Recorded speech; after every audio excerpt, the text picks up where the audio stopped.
Welcome back to Outnumbered. Well, brand new video of the brothers responsible for the terrorist attacks in Paris. In all, 17 people were killed over 3 days, yet the Obama administration still will not refer to the attacks in Paris as Islamic extremism. Here's Press Secretary Josh Earnest yesterday. Obviously, the threat that we see from violent extremism that's in which individuals invoke the name of Islam, otherwise an otherwise peaceful religion, as they carry out these attacks, would certainly be obviously a priority in the discussion. Violent extremism is something that we want to be focused on, and it's not just Islamic violent extremism. And the State Department appears to be backing that up. Listen to Deputy Press Secretary Marie Harf's answer when asked last night on the Kelly file why it's so hard to say those words.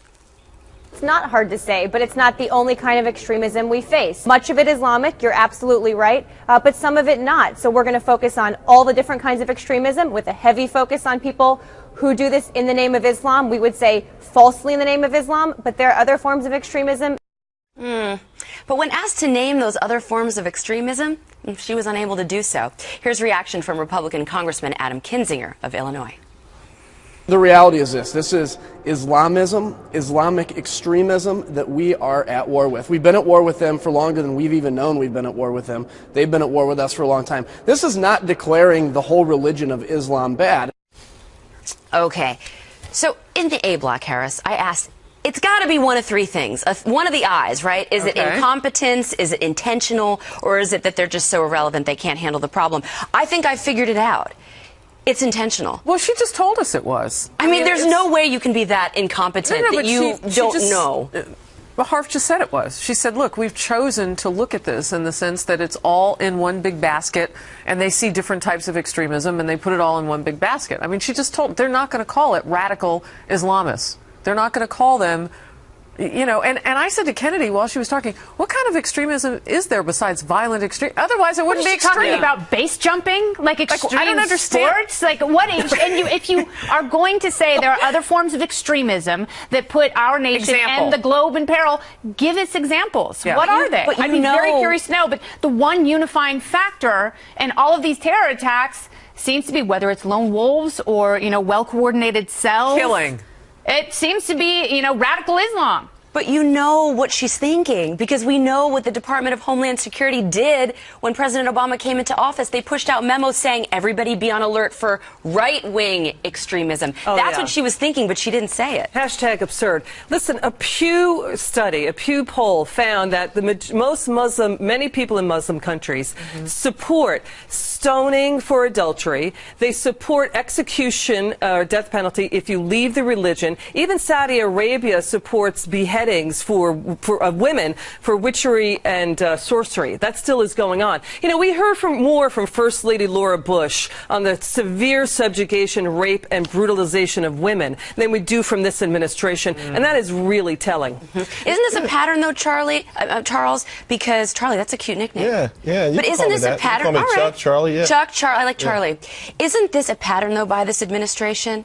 I mean, we've seen them speak up against Charlie Hebdo, and when they talk about ISIS, they refer to it as not really a problem, JV. Yeah, this is their pattern. This is what they do. For your eyes you keep putting out there, I would submit D, all of the above. And it's woeful and it's dangerous because it enables and emboldens. If you're sitting somewhere in this country and you don't see the administration saying what you're doing and what you believe in is evil, wrong, and must be crushed and destroyed, you actually feel emboldened. Here's an interesting thing. The things that President Obama and his crew don't like, it's never about the individual. In other words, I don't kill you, the bullet and the gun killed you. I don't overeat, a fast food restaurant sold me too much food. But now the institution of a religion, it's not their fault, it's the individual. There's no cohesiveness with respect to how they break things down, other than if we like something, then, we'll protect it. If we don't like something, it's the entire thing. Can I add one thing? Because I know you're going to talk about this later on the Fox Business Network. The Muslim mayor of the Dutch city of Rotterdam has said today and I can't quote all of it because all of it isn't fit for TV, although it was live on their TV. He said, those Muslims who turn their back on freedom, quote, pack your bags and off. I mean, look, even within the Muslim community, and this one particular mayor is calling them out, there needs to be this progression in the religion, and that's what he's talking about. And there needs to be a differentiation. By the way, that the administration, call this administration, what it is you before absolutely you can get have there. to. And the administration, by not separating radical Islam from the rest of, moderate, peaceful, wonderful Muslims, does a great disservice to the religion. You have to have some sort of demarcation. But we know they can target people when they want to. That's why it's not incompetence, because they target the Hobby Lobby more than they target ISIS. They target conservatives with IRS. They can target and they can fight people if they want to. All right. Very good.